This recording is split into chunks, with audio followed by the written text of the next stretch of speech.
Hello everyone, I'm Kat from the Littlestown Library of the Adams County Library System, and welcome to today's reading of stories honoring Native American Heritage Month.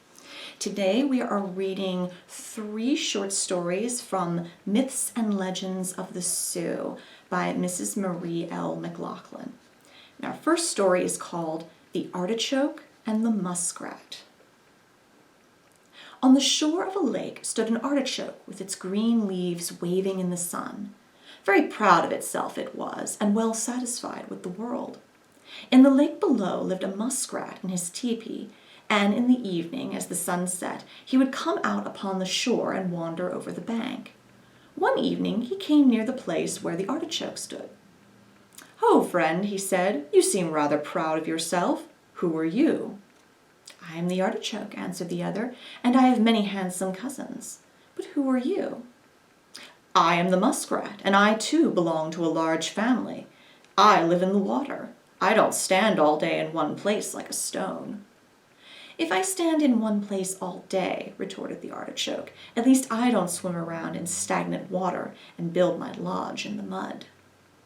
"You are jealous of my fine fur," sneered the muskrat. "I may build my lodge in the mud, but I always have a clean coat. But you are half buried in the ground, and when men dig you up, you are never clean." "And your fine coat always smells of musk," jeered the artichoke. "That is true," said the muskrat, "but men think well of me nevertheless.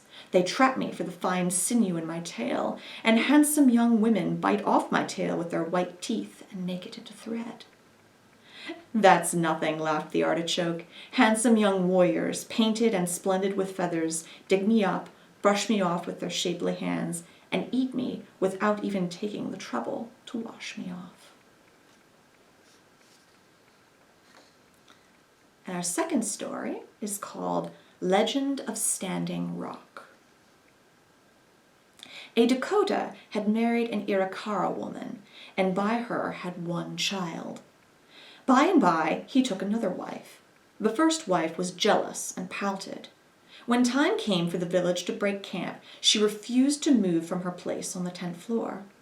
The tent was taken down, but she sat on the ground with her babe on her back. The rest of the camp, with her husband, went on. At noon, her husband halted the line. "Go back to your sister-in-law," he said to his 2 brothers.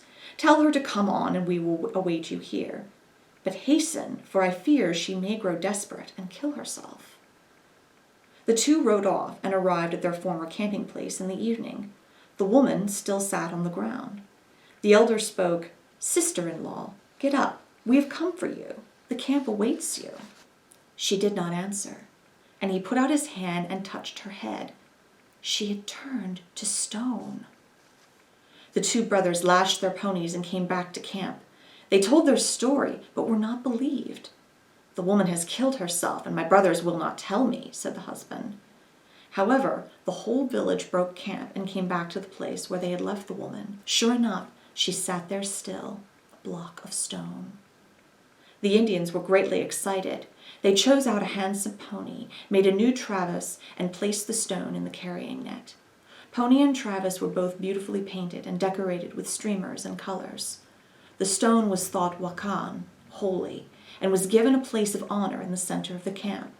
Whenever the camp moved, the stone and the traverse were taken along. Thus the stone woman was carried for years and finally brought to the Standing Rock Agency, and now rests upon a brick pedestal in front of the agency office. From this stone, Standing Rock Agency derives its name. And our third story today is called Story of the Peace Pipe. 2 young men were out strolling one night talking of love affairs. They passed around a hill and came to a little ravine. Suddenly, they saw coming up from the ravine a beautiful woman. She was painted, and her dress was of the very finest material. "What a beautiful girl," said one of the young men. "I already love her. I will steal her and make her my wife." "No," said the other, "don't harm her. She may be holy." The young woman approached and held out a pipe, which she first offered to the sky, then to the earth, and then advanced, holding it out in her extended hands. I know what you young men have been saying. One of you is good, the other is wicked, she said. She laid down the pipe on the ground, and at once became a buffalo cow. The cow pawed the ground, stuck her tail straight out behind her, and then lifted the pipe from the ground again in her hoofs. Immediately, she became a young woman again. I am come to give you this gift, she said. It is the peace pipe. Hereafter all treaties and ceremonies shall be performed after smoking it. It shall bring peaceful thoughts into your minds. You shall offer it to the great mystery and to Mother Earth. The two young men ran to the village and told what they had seen and heard. All the village came out to where the young woman was. She repeated to them what she had already told the young men, and added, "When you set free the ghost, the spirit of deceased persons, you must have a white buffalo cow skin." She gave the pipe to the medicine men of the village, turned again into a buffalo cow, and fled away into the land of the buffaloes.